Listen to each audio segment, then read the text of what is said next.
Hello बच्चों, आपका स्वागत है आपकी अपनी शिक्षा की चौपाल में। शिक्षा की चौपाल में हमारा आज का विषय है प्रकाश के दर्पण का परावर्तन से संबंधित जितने भी प्रमाण हैं उसे हम उसके बारे में जानकारी देंगे।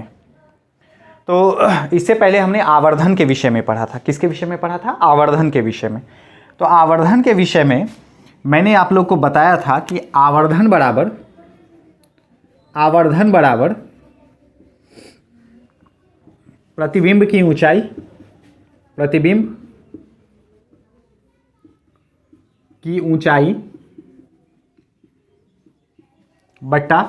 बिंब की ऊंचाई, प्रतिबिंब की ऊंचाई बट्टा बिंब की ऊंचाई। तो प्रतिबिंब क्या होता है वो तो पता है। बिंब जो है वस्तु को ही बोला जाता है। किसको बोला जाता है? वस्तु को ही बोला जाता है। तो अगर हम प्रतिबिंब को S2 से सूचित करें और बिंब को H1 से सूचित करें, तो हमने एक और आवर्धन के फॉर्मूला के बारे में पिछले वीडियो में जाना था।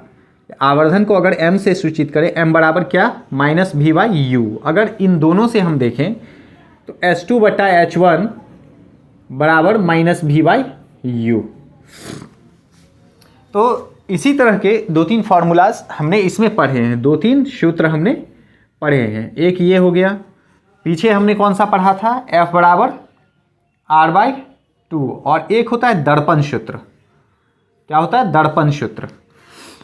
दर्पण सूत्र यानी 1/v plus 1/u is equal to 1/f। तो ये तीन डेरिवेशन हमें प्राप्त करने हैं। तो हम सबसे पहले F बराबर r/2 को प्रमाणित करेंगे। किसे प्रमाणित करेंगे? F बराबर r/2 को। तो देखते हैं हम।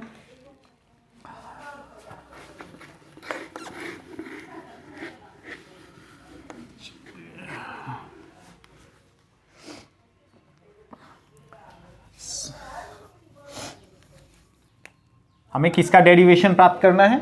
F बराबर r/2 का। चलिए, जहां पे F क्या है?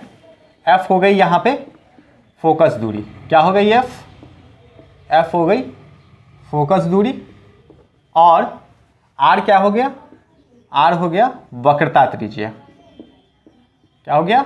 वक्रता त्रिज्या। अब देखिए, इसे सत्यापित करने के लिए हमें पहले फिगर ड्रॉ करना होगा। तो हम एक अवतल दर्पण लेते हैं। ये कौन सा दर्पण हो गया? अवतल दर्पण। एक अवतल दर्पण लिए। अच्छा, अवतल दर्पण में मान लेते हैं ये इसका वक्रता केंद्र है और ये इसकी फोकस दूरी है। फोकस दूरी कहाँ रहेगी? ठीक बीच में, मध्य में रहेगी। साबित भी हमें यही करना है, F बराबर r/2। अच्छा, तो यहाँ पे जो है F कहाँ से कहाँ तक हो गई, यानी फोकस दूरी कहाँ से कहाँ तक हो गई? तो ये जो पॉइंट है F से लेके, और इसको आप कैपिटल F लीजिए, और इस पॉइंट तक, मतलब ध्रुव आप रख लीजिए, यहाँ तक क्या हो गई? फोकस दूरी हो गई। और वक्रता त्रिज्या कहाँ से कहाँ तक हो गई? वक्रता त्रिज्या हो गई आपका इस पॉइंट से इस पॉइंट तक। क्या हो गई? वक्रता त्रिज्या हो गई। अच्छा, अब हम क्या करते हैं? प्रतिबिंब निर्माण के संबंध में पढ़ाते समय मैंने आप लोगों को बताया था कि मुख्य अक्ष के समांतर आपतित किरण यह प्रतिबिंब निर्धारण करने में सबसे महत्वपूर्ण भूमिका अदा करती है। तो हम उसी किरण को लेंगे। किसको लेंगे? मुख्य अक्ष के समांतर आपतित किरण। तो देखते हैं, मुख्य अक्ष के समांतर आपतित किरण हमने लिया। अच्छा, मुख्य अक्ष के समांतर आपतित किरण दर्पण से परावर्तन के बाद कहाँ से होके गुजरेगी? तो वह गुजरेगी फोकस से होके। कहाँ से होके गुजरेगी? फोकस से होके गुजरेगी। ठीक है, फोकस से होके गुजरी। अब देखिए, अब हम एक चीज जो पहले पढ़ चुके हैं उसका थोड़ा रिवीजन कर लेते हैं। क्या? हमने दर्पण से, समतल दर्पण से परावर्तन के नियम में पढ़ा था। ये हो गया आपतित किरण, और ये हो गया परावर्तित किरण, और ये हो गया आपतन बिंदु पर डाला गया अभिलंब। तो जो समतल दर्पण के लिए लागू होता है वही नियम आपका गोलीय दर्पण के लिए भी लागू होता है। तो जिस प्रकार यहाँ पे जो है अभिलंब डाला, इसके बीच का कोण I और इसके बीच का कोण यानी परावर्तित किरण और अभिलंब के बीच का कोण R है, तो उसी प्रकार अगर यहाँ पे देखें तो हमें इस बिंदु पे अभिलंब डालना होगा। ठीक है, इस बिंदु पे अभिलंब डालना होगा। तो अभिलंब कैसे डाला जाएगा? आप लोगों को पता है कि वक्रता केंद्र से होके जाने वाली जो किरण होती है वह दर्पण के सतह पे क्या होती है? अभिलंब होती है। कहाँ से जाने वाली किरण? वक्रता केंद्र। वक्रता केंद्र से होके जाने वाली किरण दर्पण के सतह पे अभिलंब होती है। तो हम एक किरण ले जाते हैं जो वक्रता केंद्र से होके गुजरे, तो वो क्या होगा? दर्पण के सतह पे अभिलंब होगा। अब हमारे पास आपतित किरण है, परावर्तित किरण है और दर्पण के सतह पे अभिलंब है।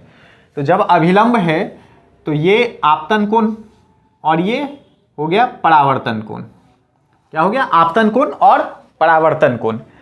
अब हमने इसमें पढ़ा था कि आपतन कोण बराबर परावर्तन कोण, तो इसमें भी आपतन कोण बराबर परावर्तन कोण होगा। यानी जिस तरह इसमें जो है I बराबर R, उसी तरह इसमें भी I बराबर जो है क्या होगा? R होगा। अब हम नामकरण कर लेते हैं। मान लेते हैं कि ये किरण A और ये B। अब हमें क्या प्रमाणित करना है? हमें प्रमाणित करना है F बराबर R/2। F बराबर R/2 प्रमाणित करना है। अगर आप लोग लिखना चाहें इसे तो एकदम सामान्य शब्दों में लिख सकते हैं कि माना कि AB एक आपतित किरण, AB किरण अवतल दर्पण पे आपतित की गई, जो दर्पण मुख्य अक्ष के समांतर आपतित की गई, जो दर्पण से परावर्तन के बाद मुख्य अक्ष के F बिंदु से होके गुजरती है, और CB त्रिज्या दर्पण के सतह पे अभिलंब है। अब ये भी आप ध्यान रखिए कि CB क्या होगा?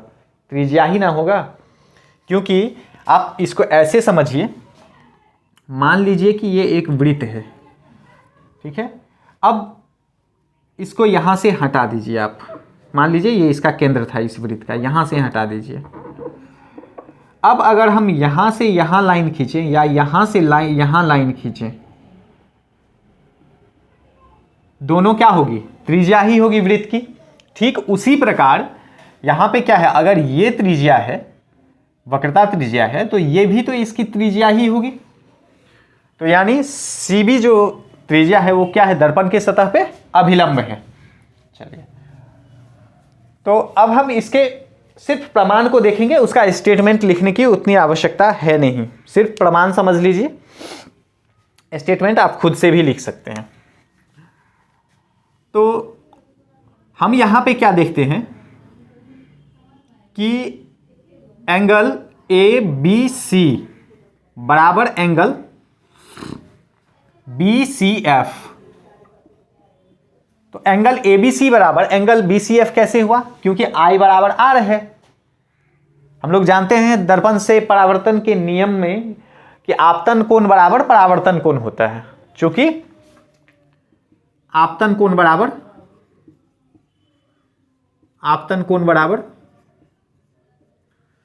परावर्तन कोण।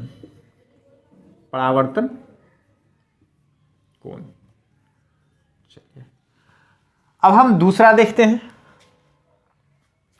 अगर जो है I बराबर जो है R हो गया, अब हम देखते हैं कि यहां पे AB और CP क्या है? समांतर है ना। आप इसे यहां पे समझिए, CP मुख्य अक्ष और इसके समांतर हमने AB आपतित किया था। क्या किया था? AB किरण आपतित किया था। तो CP मुख्य अक्ष है और AB इसके समांतर आपतित किया है, और एक किरण है जो उसे काट रही है, ऐसे करके काट रही है। तो जब हम लोग पढ़े हैं गणित की कक्षा में कि जब दो समांतर रेखा को कोई तिर्यक छेदी रेखा काटती है तो क्या होता है? एकांतर कोण समान होता है। तो ठीक है, जब दो समांतर रेखा को कोई तिर्यक छेदी रेखा काटेगी तो एकांतर कोण क्या होगा? समान होगा। तो हम लोग क्या देख रहे हैं यहाँ पे कि ये दोनों समांतर रेखा है, ये AB हो गई और ये क्या हो गई? ये हो गई CP। अब इसे वक्रता त्रिज्या क्या कर रही है? काट रही है। तो काट रही है, तो ये कोण और ये कोण क्या होगा, बराबर होगा। तो यानी कोण ABC बराबर कौन सा कोण हो जाएगा, BCF। कोण ABC बराबर, माफ कीजिएगा यहां पे गलत लिखा गया था, ABC बराबर CBF। और यहां पे क्या हो जाएगा, कोण ABC बराबर कोण BCF, कोण BCF। अच्छा, ये क्यों हुआ आप लोग जानते हैं, क्योंकि AB समांतर CP और जो है BC इसको काट रही है। BC क्या कर रही है, काट रही है। तो चूंकि AB समांतर CP, ठीक है, इस रूल से जो है ये हो गया। अब हम देखते हैं आगे, अगर ABC बराबर CBF और ABC बराबर BCF, तो हम यहां पे क्या देखेंगे, अगर हम इसको मान ले कि 1 और इसको मान ले 2, तो 1 और 2 से, 1 तथा 2 से ये दोनों क्या होगा, आपस में बराबर होगा। अब देखिए, इसे बेहद आसान शब्दों में समझिए। अगर मैं बोलता हूं कि ये एक लाइन है जो इस लाइन के बराबर है, और फिर एक दूसरा लाइन है जो इसी लाइन के बराबर है, तो ये लाइन इस लाइन के बराबर है और ये लाइन भी इस लाइन के बराबर है, तो ये दोनों लाइन क्या होगा, आपस में बराबर होगा।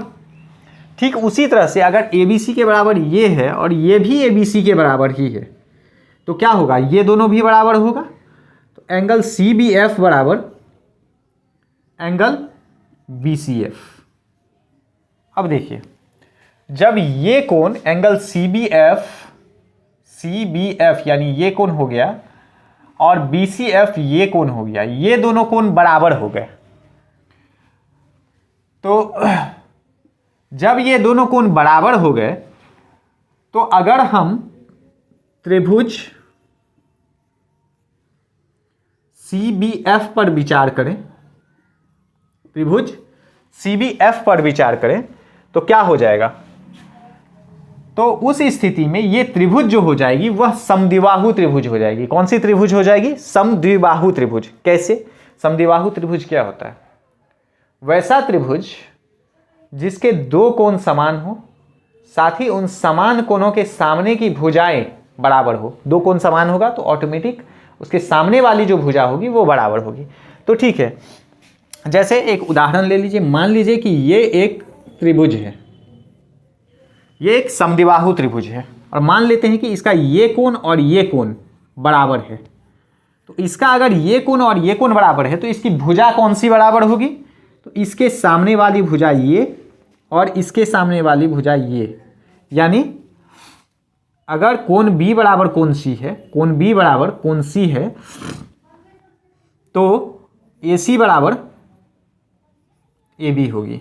कौन सी होगी, AC बराबर AB होगी, भुजा AC बराबर AB। तो उसी प्रकार हमने क्या देखा है कि ये कोण और ये कोण बराबर है, तो जब ये कोण और ये कोण बराबर है, तो इसके सामने की भुजा कौन सी हो गई, ये हो गई CF। त्रिभुज ABC में CF बराबर ये क्या हो जाएगा, इसके सामने की हो जाएगी BF।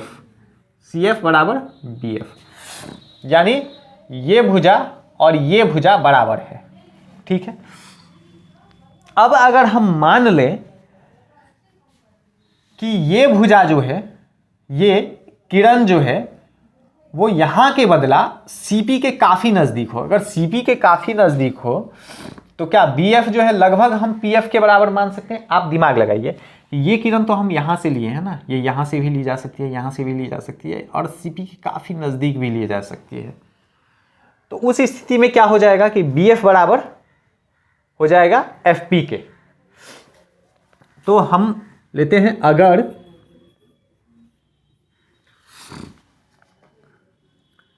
AB CP के काफी करीब हो, काफी करीब हो, तो अगर ए बी सी पी के काफ़ी नज़दीक होगा तो उस स्थिति में क्या हो जाएगा, बी एफ बराबर एफ पी। ठीक, इसको हम मान लेते हैं 3। अब चलिए, अब हम देखते हैं, चूंकि हम जानते हैं कि पीसी बराबर C F plus F P. अच्छा, तो पीसी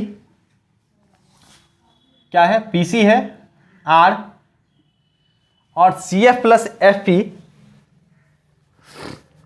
तो यहां पे आप देख लीजिए, एफ पी जो है क्या हो गया, एफ के बराबर हो गया, C F plus F P बराबर एफ, फोकस दूरी है। अच्छा, अब सी एफ का क्या होगा, हम देखिए यहां पे हम सी एफ बराबर बी एफ पढ़ चुके हैं। क्या पढ़ चुके हैं, सी एफ बराबर बी एफ। तो हम सी एफ को भी बी एफ लिख सकते हैं, आर बराबर इसको बी एफ लिख सकते हैं, बी एफ प्लस एफ। लेकिन हम जानते हैं कि बी एफ फिर किसके बराबर है, बी एफ जो है पी एफ के बराबर है 4 से, ये 3 से हो गया, और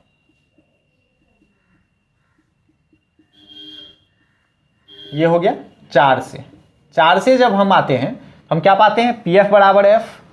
तो हम पी एफ जानते हैं क्या है, एफ प्लस एफ बराबर 2f। आर बराबर क्या हो गया, आर बराबर हो गया 2f। तो जब माफ कीजिएगा, आर बराबर क्या हो गया 2f। हमें प्रूफ क्या करना था, f बराबर r/2। अब चूंकि r बराबर 2f है तो हम यहां से प्रूफ कर सकते हैं f बराबर r/2। इस प्रकार हमने क्या देखा कि फोकस दूरी जो है वक्रता त्रिज्या की आधी होती है, या वक्रता त्रिज्या जो होती है वह फोकस दूरी की 2 गुनी होती है। उम्मीद करता हूं कि ये आपको अच्छे से समझ में आ गया होगा। तो अब मिलते हैं अगले वीडियो में आवर्धन सूत्र के प्रमाण के साथ।